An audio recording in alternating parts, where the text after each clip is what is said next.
Alô, amigos, estamos de volta para mais um programa Despertar, do Centro Espírita Amor e Caridade de Bauru. Conosco hoje, mais uma vez, o orador e escritor espírita Richard Simonetti.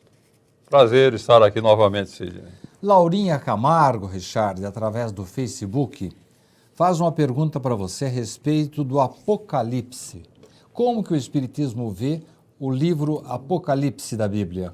O Apocalipse, Sidney, é um livro todo especial na Bíblia, né?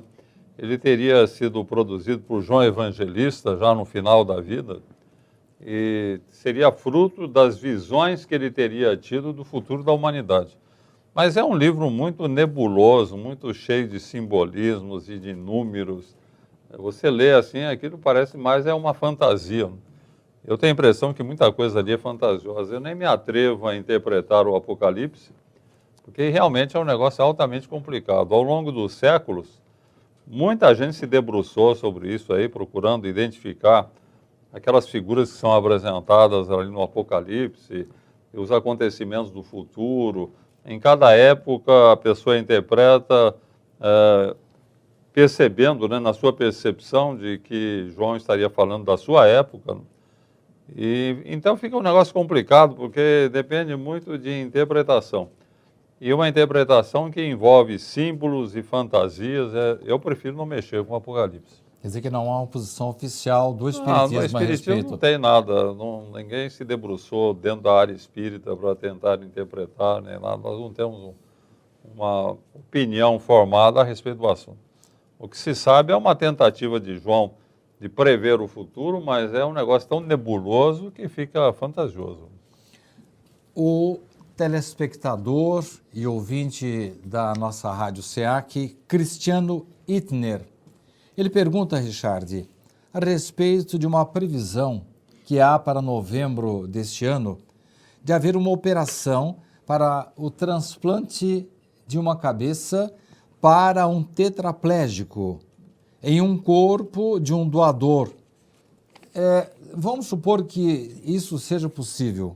Como é que reagiria o espírito em relação a esse fato? Bom, em primeiro lugar, vamos considerar que isso daí, a meu ver, é praticamente impossível. Não dá. Você vai ter que tirar a cabeça de alguém que está na agonia, morrendo por uma doença qualquer, e dar um jeito de fazer essa cabeça recuperar sem o corpo a sua estabilidade para depois fazer o transplante. É um negócio altamente ficcional. Isso em ficção cabe isso, mas na realidade eu tenho a impressão que nunca vai acontecer. Digamos que acontecesse. A cabeça que vai ser transplantada pertence a um espírito que desencarnou. Então ele é desencarnado. Fica apenas a cabeça, que é apenas a parte física do indivíduo. Aí, se houvesse possibilidade de fazer as ligações todas e essa cabeça der certo no transplante, é o mesmo que você fazer um transplante de braço ou de perna, seria a mesma ou de um coisa, coração, né? Não teria nada a ver com o espírito que era o dono daquela cabeça, né? O espírito que estava encarnado e que tinha aquela cabeça. Seria, sob o ponto de vista espírita, seria um transplante como qualquer outro transplante, né? De perna, de braço, de rim, um órgão qualquer. Mas eu acredito que isso nunca será feito, né? É um negócio altamente complicado fazer todas essas ligações, as terminações e aproveitar a cabeça de alguém que acabou de morrer, né? É complicado. Bom, estão fazendo até um útero artificial agora, quem sabe, né? Richard, Cibele Rosa, referindo-se a alguns assuntos que você trata no seu novo livro, Uma Receita de Vida, ela pergunta o seguinte: quando nós temos que conviver com pessoas com influências de algum espírito dentro da nossa própria casa e essa pessoa não tem uma boa conduta, a sua vibração não é elevada, como que ela pode se proteger em relação a isso? Nós somos protegidos pelas nossas próprias vibrações. Eu sempre falo que essa questão de influência espiritual, de você assimilar uma vibração, obedece ao fator sintonia. Cada um de nós, de acordo com o que nós pensamos e fazemos, temos um padrão vibratório, um determinado diapasão. Funciona esse padrão. Então, para você se livrar de influências negativas, de influências espirituais, ou influências de pessoas que convivem consigo, É preciso ver o padrão vibratório. Se eu penso bem, pratico bem, tenho um padrão vibratório elevado, pode morar na minha casa alguém que não tenha, pode ser um parente, um filho, um cônjuge que não tem o mesmo padrão vibratório, é uma pessoa até de maus costumes, tudo bem, eu não serei influenciado na medida em que o meu padrão vibratório for mais elevado. Até porque o padrão superior, ele sempre se sobrepõe ao inferior. Quer dizer, o inferior não vai conseguir influenciar o superior. Então, se você se mantém num comportamento evangelizado em todas as situações, não apenas no lar, não, na rua, no local de trabalho, onde você estiver, se você estiver dentro de um padrão vibratório elevado, fruto de um comportamento disciplinado, evangelizado, você fica protegido de qualquer influência ambiente ou de qualquer espírito ou qualquer pessoa que eventualmente possa ter uma vibração negativa.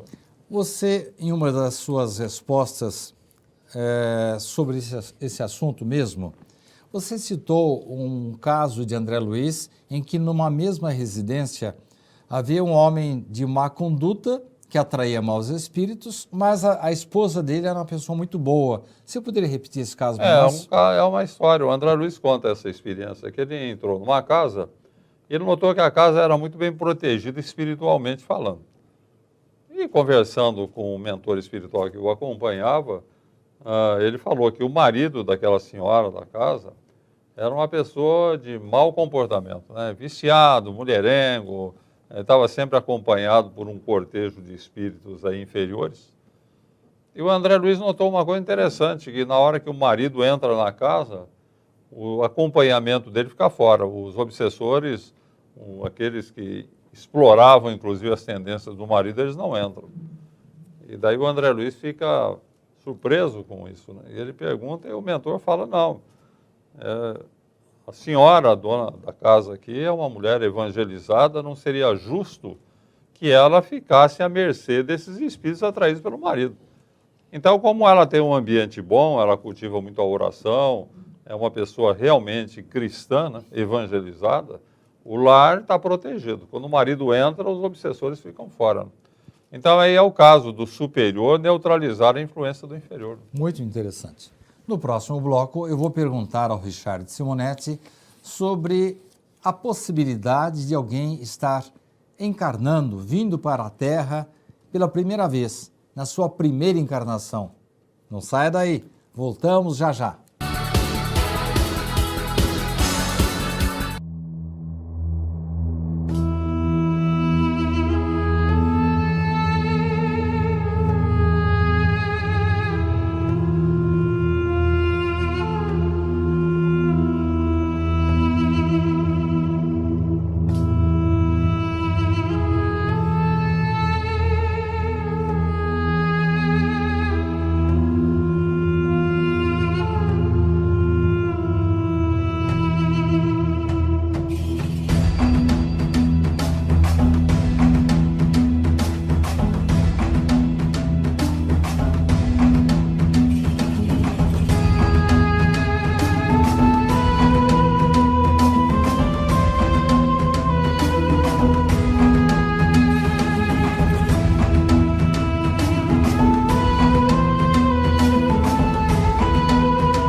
Estamos de volta para mais um bloco do programa Despertar, do Centro Espírita Amor e Caridade. Hoje, mais uma vez, com Richard Simonetti conosco. Richard, todos nós já reencarnamos várias vezes. Existe a possibilidade de alguns espíritos reencarnarem aqui na Terra, vindo de outros planetas pela primeira vez? E se nesse caso existe essa possibilidade, essa pessoa teria feito, como tantos outros espíritos como nós, um planejamento na espiritualidade para isso? O que nós aprendemos com o Espiritismo é que nós temos fluxos migratórios envolvendo planetas. Assim como nós temos fluxos migratórios envolvendo países aqui, a pessoa que sai de um país vai para o outro, há o fluxo migratório de planeta a planeta. Então, de repente, você pode ter um espírito que vem de um outro planeta e vai reencarnar na Terra. É lógico que, dentro dessa sistemática de fluxo migratório, sempre há necessidade de um planejamento. O espírito não vem de livre iniciativa, sai de um planeta e vem para cá, para reencarnar aqui. Aí, sim, há todo um trabalho da espiritualidade, é feito todo um planejamento. Agora, a condição do espírito, se ele vier de um planeta inferior, que vem para um estágio aqui na Terra, ele será um espírito inferior aqui na Terra, reencarnando, e que, por uma questão de afinidade, tenderá a ficar junto de coletividades ainda primárias, né, como coletividades indígenas, por exemplo. Agora, se é um espírito que vem de um planeta mais evoluído que o da Terra, ele vai se localizar em algum lugar aqui no planeta onde ele possa, com a sua experiência, favorecer a evolução dos terrestres, né? Vou dar um exemplo aí bem simples, Sidney. Mozart, segundo está na obra da codificação, ele veio de um planeta superior. Ele tinha pleno domínio da arte musical, que não era fruto de várias encarnações aqui na Terra, né? Ele já trazia de um planeta superior. Um planeta mais evoluído que a Terra, tanto no campo moral quanto intelectual, envolvendo, é lógico, a questão das artes. Então, Mozart, ele vem de outro planeta mais evoluído, encarna na Terra, não sei se foi apenas uma encarnação, ele faria estágios aqui na Terra, mas daí você vê a condição do espírito superior, que vem para uma experiência aqui na Terra, naturalmente dentro de um planejamento. Consta que ele seria a reencarnação de Bach? Tem alguma coisa... Bom, aí eu não tenho nenhuma notícia, até porque, se não me falha a memória, eles foram contemporâneos. Eu estou chutando agora, não me lembro bem. Mas não sei, eu não tenho nenhuma informação a respeito. Pela sua resposta, Richard, significa que as artes aqui do nosso mundo já existem em outros planetas em estágios mais avançados? Não tem dúvida. A arte é de caráter universal, não tem dúvida. A arte é a aspiração suprema do espírito, é a manifestação mais nobre do espírito, é a comunhão com a espiritualidade maior, é um ato até de religiosidade, a arte pura, né? A gente vê a figura de Beethoven, por exemplo. Beethoven, dizem no meio espírita, que ele captava a harmonia do universo na sua música, né? Como se ele estivesse ouvindo o universo funcionando e que ele passasse para a pauta. É uma coisa que tem até uma certa lógica, porque Beethoven, no final da vida, estava totalmente surdo, né? Quer dizer, ele não ouvia som nenhum, o som que ele ouvia era na intimidade da sua própria alma, e naturalmente sintonizado com essa harmonia do universo, né? A Nona Sinfonia, que é o ápice da carreira de Beethoven, ele já estava totalmente surdo. Você ouve aquilo lá, uma coisa, parece que é algo da harmonia do universo mesmo, que ele captava. Lindo. Richard, Fernanda Cottin pergunta a você o seguinte: pessoas reclamam muito, xingam muito ao meu lado, geralmente isso não me afeta, diz ela. Porém, às vezes, sinto-me afetada. Como me blindar contra essas influências nesse momento? Isso aí é um negócio complicado, realmente. Se você está num ambiente onde as pessoas têm um comportamento não compatível com os valores da moral, dos bons costumes, do evangelho, você tem uma pressão ali no ambiente o tempo todo, principalmente pessoas falando palavrão. As pessoas não têm ideia de que um palavrão é uma vibração extremamente negativa, né? Então, principalmente quando o cidadão pronuncia o palavrão com raiva, né? Quer xingar mesmo alguém, a vibração é muito negativa. Então, já comentamos esse risco. Você pode neutralizar um mau ambiente formado por pessoas deseducadas, que xingam e falam coisas que não devem, mantendo um padrão vibratório elevado. Aquilo que nós comentamos no começo do programa, né, Cid? A pessoa manter um padrão vibratório elevado, cultivar os valores da compreensão, né? Se eu compreendo a pessoa que está tendo um comportamento irregular e vejo na pessoa como Jesus recomendava, moralmente um doente, né? Então você vai relevar, perdoar, mantém o seu padrão elevado, você não é afetado por aquele ambiente nocivo que se formou, porque as pessoas usaram de palavrões, tiveram um comportamento irregular. Tudo está relacionado com a nossa capacidade de manter um bom comportamento, um padrão vibratório elevado através do exercício da compreensão. Por aí. Mais outra pergunta sobre ambiente também, da Meire Paula Borreri. Ela quer saber o seguinte: como que ela pode ajudar uma outra família que tem vibrações negativas, a fim de melhorar a vida de todos da casa. Estão todos passando por muitos momentos de sofrimento e doenças. Eu não sei qual é o nível de aceitação que teria uma pessoa para influenciar outra família, né? Não sei o nível de relacionamento, mas se eu me relaciono bem com uma pessoa e vejo que ela está passando por uma situação difícil no lar, que eles estão perdendo a calma, perdendo a compostura, estão se agredindo verbalmente e até fisicamente, se eu tenho alguma ascendência, tenho amizade, eu vou lá e vou conversar com as pessoas, não tem dúvida. Eu vou tentar fazer uma reunião, vamos fazer um evangelho no lar, vamos fazer um estudo do evangelho, vamos instituir aqui uma prática de estudo do evangelho, eu vou orar pelas pessoas, eu vou recomendar que orem, quer dizer, eu vou tentar aconselhar as pessoas, ajudá-las a entender que esse tipo de relacionamento e de ambiente que se forma é algo profundamente nocivo em relação à própria economia espiritual dos membros da casa. Aliás, Cid, nem precisa ir longe, a gente vê no jornal diariamente, nós vemos crimes que são cometidos, né? Coisa de momento, assim, de repente a pessoa perdeu os estribeiros, já vê, tem visto casos de irmão que mata irmão, né? Mata familiar, marido mata mulher. Então, quando você analisa o caso, que você tem uma visão do que aconteceu, você nota que foi em momento de invigilância, a pessoa perdeu a calma e, de repente, ela perde a noção, né? O André Luiz disse que quando você perde a calma, você regride a estágios primários de evolução, como se você mergulhasse naqueles estágios em que nós éramos governados pelos instintos, né? Daí pode acontecer muita coisa, um cidadão se torna agressivo, bate, faz, acontece, mata, perdeu o controle. Isso que não pode acontecer com ninguém.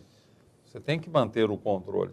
E para manter o controle tem que cultivar reflexão, meditação, cultivar oração, né? Cultivar bons pensamentos, boas leituras, bons propósitos, né? Dentro daquela orientação de Jesus, né? Orai e vigiai. Jesus sabia perfeitamente desse problema. Tanto que ele recomendava, orai e vigiai. Não é vigiar o outro, não. Vigie os seus próprios sentimentos, as suas reações. Se autopolicie e ore muito, para que você possa se conter. Porque senão, a hora que o cidadão perde a calma e entra nessa de dar livre expansão aos seus instintos, podem acontecer coisas muito ruins, de que a pessoa vai se lamentar o resto da vida. E todo esse pessoal que comete crimes assim num momento de descontrole, não tenha dúvida, o cidadão vai lamentar, vai chorar lágrimas de sangue, né? Por não ter mantido o controle. Daniel Fer discorda um pouco de você, ele concorda em partes com essa resposta sua. Ele acha que independentemente do grau de afinidade, de proximidade com essas famílias, nós devemos ajudar sempre. Precisando e aceitando ajuda, devemos ajudar sempre. Não tem dúvida, mas eu acho que eu não disse que a gente não deve ajudar em certas circunstâncias. Eu digo que você pode estar limitado na sua capacidade de ajudar se a família não é receptiva, se você não tem intimidade com a família. Certo. Então, mas você pode fazer de longe, isso através da oração. A oração é um grande recurso intercessório que funciona muito para ajudar famílias desajustadas, né? Você faz a vibração, ora pela pessoa, pede ajuda aos bons espíritos, beleza, você pode ajudar sempre. Deve ajudar sempre. Sempre é possível ajudar, né? Richard, numa reunião pública, a gente vai falar numa reunião espírita, porque estamos falando agora de um centro espírita, mas podemos generalizar com uma igreja católica, um templo evangélico. Dessas reuniões, nós podemos extrair ou sentir tanto vibrações negativas como positivas? Não, se o ambiente é bom, se você está num ambiente de oração, onde as pessoas estão falando coisas boas, no sentido de favorecer o ambiente, você vai só ter boas vibrações, seja uma igreja católica, um templo evangélico, num centro espírita. Peraí, quem está falando, quem está dirigindo, está falando coisas boas, está desenvolvendo um tema de caráter edificante, está cultivando a oração, beleza, o ambiente vai ser bom. Agora, você pode ter eventualmente dentro do ambiente de uma igreja, de um templo, de um centro, pessoas desequilibradas que estão lá. Às vezes a pessoa está muito odienta até, está com ódio de alguém, com raiva, não está bem sintonizada com o ambiente. Essa pessoa pode ter uma vibração negativa. Mas não vai atingir os outros que estão participando da reunião, que estão mais voltados para a vibração positiva daquele que está fazendo uso da palavra ou desenvolvendo uma atividade qualquer. Noeli Lopes, da cidade de Agudos, Richard, em cima dessa sua resposta que fala de várias religiões, ela diz que seria muito positivo que as religiões se unissem para a prática do bem ao próximo. E depois ela comenta sobre as vibrações das cidades. Ela nunca havia pensado nisso e as suas observações do seu livro, Uma Receita de Vida, aclarou muito a mente dela. Nós vamos fazer um pequeno intervalo, daqui a pouco voltaremos para o último bloco do programa de hoje. Sob a Luz que Liberta, mais um romance de Sidney Fernandes. O que fazer com dois espíritos que não se reconciliam e continuam desafiando as regras da vida? Que destino podem ter essas criaturas que insistem em medir forças com o Criador? Existem espíritos que são abandonados e esquecidos pela bondade de Deus? Assim é que, gerando novas causas com o bem praticado hoje, podemos interferir nas causas do mal praticado ontem, neutralizando-as e reconquistando, com isso, o nosso equilíbrio. André Luiz. Sob a Luz que Liberta, uma história de reconciliação, traz a epopeia de dois espíritos que se degladiam por séculos e até um ponto em que a espiritualidade diz basta, chega, e eles são convidados, eles são conduzidos para esta reflexão, essa introspecção, para que eles possam, quem sabe, se reconciliar.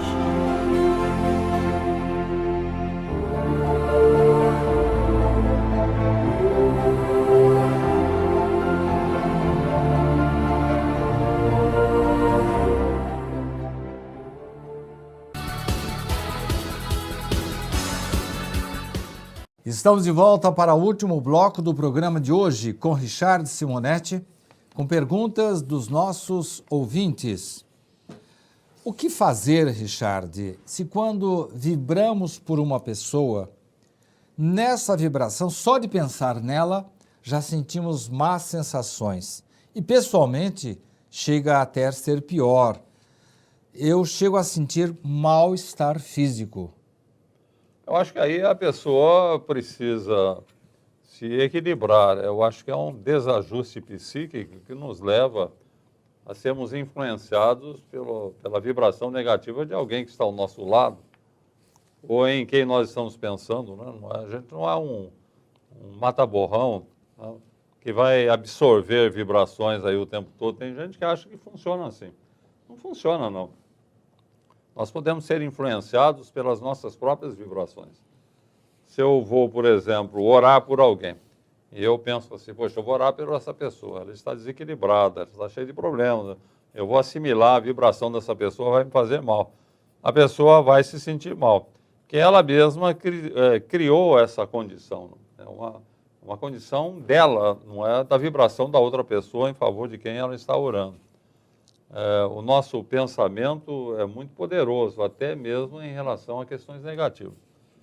Se eu fico perto de uma pessoa e acho que essa pessoa tem má influência, que ela vai me fazer mal, eu vou me sentir mal. Não é por causa da influência da pessoa, não. Eu mesmo criei condições para me sentir mal. Por isso, o nosso pensamento, Sidney, tem que ser sempre positivo. Né? Pensar sempre o bem. Não, a pessoa está mal lá, está perturbada, vou orar por ela, Deus vai ajudar, eu não vou atrair nada para mim, não. A vibração vai atingir a pessoa para o bem, eu não vou pegar nada do mal que está com ela. Quando isso acontece, na verdade, não é porque você pegou a vibração da pessoa, é porque você criou condições para você se desajustar à simples possibilidade de que isso aconteça. Na verdade, você cria condição para isso. Chico Xavier costumava dizer, a respeito, quando ele saía de madrugada do centro, ele gostava de tomar um cafezinho. E uma pessoa disse para ele, mas Chico, nós vamos entrar nesse ambiente difícil aí. Ele costumava dizer, bem, não importa como que eu entro, mas assim como que eu saio. Richard, mas como é que a gente vai se policiar, vai vamos dizer, se blindar contra o mau ambiente? O que o Chico falava em relação a essa questão, ele dizia, eu vou entrar no bar, eu vou entrar com o meu ambiente, eu não vou pegar o ambiente do bar. Você tem o seu ambiente pessoal. Então você pode entrar em qualquer ambiente, desde que você mantenha um comportamento equilibrado, a mente bem sintonizada, você não vai pegar influência negativa. Tudo obedece, nós estamos falando nisso, já no começo do programa eu comentei, tudo obedece à questão da sintonia. A gente sintoniza com os ambientes. Chico Xavier, você está falando dele, por exemplo, formava uma fila, mas ele tem 200 pessoas que... A pessoa ia perto do Chico só para sentir a vibração do Chico, pedir ajuda ao Chico. Tudo gente perturbada, com 1000 problemas particulares, sem noção nenhuma dos próprios desajustes. Se o Chico não tivesse seu próprio ambiente, a sua capacidade de manter o equilíbrio, ele estava perdido com essa multidão em cima dele, né? Então, o Chico é um exemplo típico da pessoa que tem o seu próprio ambiente. Não vou me deixar influenciar por vibrações negativas de quem se aproxima. Se eu mantiver o comportamento equilibrado, oração, vigilância, compreensão, não vou ser atingido pelo ambiente dos outros. Richard, eu vou contestar você com uma resposta que você me deu muitos anos atrás sobre o carnaval. Quer dizer que eu entrar no baile de carnaval com o evangelho na mão, estudando, orando, Richard? Não, o que eu comentei, eu comento sempre, né, que você pode entrar em qualquer lugar, até num baile de carnaval, que principalmente nas capitais, né, a gente sabe que o ambiente é péssimo. Você vai ser envolvido pelo ambiente se você estiver sintonizado com ele. Então, daí eu falo brincando, entra com o evangelho, abre o evangelho, fica lendo lá. Você não vai ser envolvido, né? Porque o ambiente de carnaval realmente não é bom. Sandra Fiore, de Araraquara, Richard, faz a observação de que Chico diz que no futuro não serão várias religiões, e apenas uma, a da fraternidade. E ela observa, talvez quando chegarmos ao estágio de regeneração. Acredito não. Bom, para quem não está familiarizado, no meio espírita falamos que o próximo estágio da humanidade vai ser de regeneração. A Terra deixará a condição de planeta de provas e expiações, onde o egoísmo predominante nos corações é o elemento gerador de todos os males, para a condição de regeneração, onde espíritos despertos em relação aos objetivos da vida elegerão o serviço do bem como supremo recurso de evolução. Mas eu não acho que vamos chegar nesse estágio em regeneração, lá para frente ainda, quando a Terra for um planeta de todos. Porque aqui na Terra, Cid, nós temos espíritos em variados estágios de evolução. Mesmo num planeta de regeneração, isso vai continuar acontecendo. E temos as influências também de onde o cidadão mora. Temos a cultura milenar de cada povo, de cada região. É impossível que em prazo tão breve nós tenhamos na Terra apenas uma religião, a religião da fraternidade universal. Isso é bem mais para frente. Agora, o que eu acho que deve haver entre as religiões é realmente esse espírito de fraternidade. E você pode ser muçulmano, pode ser católico, evangélico, espírita, mas nós temos que nos unir no campo da fraternidade, da solidariedade. Nós realmente cumprimos aquilo que todas as religiões ensinam, que é praticar o bem. Então, nós podemos gerar um ecumenismo no campo da filantropia, no campo da fraternidade. Embora cada um tenha a sua maneira de encarar a vida, tenha a sua concepção religiosa, mas nada impede que católicos, evangélicos, espíritas se deem bem, realizem um trabalho em comum, tudo bem, não? Desde que haja compreensão de que cada um tem um entendimento das coisas, isso acontece mesmo em relação à religião, não? Não posso querer impor o meu princípio e condenar o princípio ali que ele está errado. Não, está de acordo com o entendimento. O cidadão seguindo os princípios, procurando praticar o bem, não importa como ele acredita em Deus, como que ele realiza o seu culto. É uma boa pessoa, está praticando o bem, convive bem em sociedade, isso é que importa, isso que nos interessa. Última pergunta, Richard. Estamos ao final já do programa de hoje. Vem de Araraquara, Mayren Fernandes Soares. Passamos hoje por uma tentativa de consolar uma família que perdeu uma juíza que se matou. Só oração mesmo, Richard? É difícil. Se a pessoa tiver, a família tiver uma certa aceitação, é o tal negócio, você é amigo, tem amizade com a família, tem livre acesso, uma hora dessa a gente pode conversar, explicar, à luz do Espiritismo, que o suicida, ele não está entregue ao sofrimento eterno, que ele é um filho de Deus, que ele não perdeu a condição de filho de Deus, ele está passando por uma lição difícil de sofrimento, mas está aprendendo que ninguém deve atentar contra a própria vida, e nós podemos ajudar o suicida através das nossas orações. Os suicidas, todos os suicidas que se manifestam, que eu vejo no centro espírita, em reuniões mediúnicas, eles são unânimes em dizer que a oração dos que ficam é o refrigério das suas almas. Muito obrigado pela sua presença. Obrigado a você pela audiência. Até a próxima semana.